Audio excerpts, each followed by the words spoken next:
Salam dostlar. Bugün Bakıda en temiz prank edirəm. Diqqətlə baxın. Ham məni xarici zannedi. Düzdür, Pakistanlıyam. İndi Rus və İngilizcə danışıb cümlə istəyəcəm. Və tam cüzlabatı konuda Azərbaycanca danışmağa başlayacağım. Reaksiyaları afsana olacak. Uzun da bilmirəm nə olacaq, nə olmayacaq. Dilin başka, sözün başka. Hay Allah, like. Okay, let's go. Dostlar, evden çıkmışam ve burada yanında bir hastahana var. Onun hakkında soruşacağım, bakım ne olacak.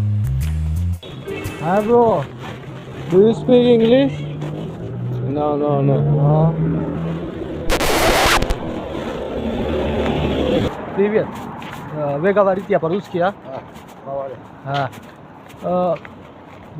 Можно вопрос? Больница кады? Привет. Вы говорите по-русски и по-английски, а? Вы говорите по-русски, а? Dostlar, səhərdən yola çıxmışdım. Prank eləməyə və artıq gecə olub. Azərbaycanda cəmaatı yoxlamağa gəlmişdim, amma axırında özüm yoxladım. Yarım gün cəmaat mənə baxdı, yarım gün kamera mənə xəyanət elədi.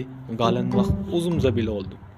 İndi iki variant var. Ya da Azərbaycanlı da çox ağıllıdır, ya da mən safam. Nəysə, bugün prank mən ida bilmədim, amma həyat mənim üstümdə prank elədi. Sabah yana çıkacağım. İnşallah bu defa ya da prank alınacak ya da yani zebil oldum kaydacağım. Ama teslim olmak yoktu. Follow edin. Sabah çok meraklı olacağım.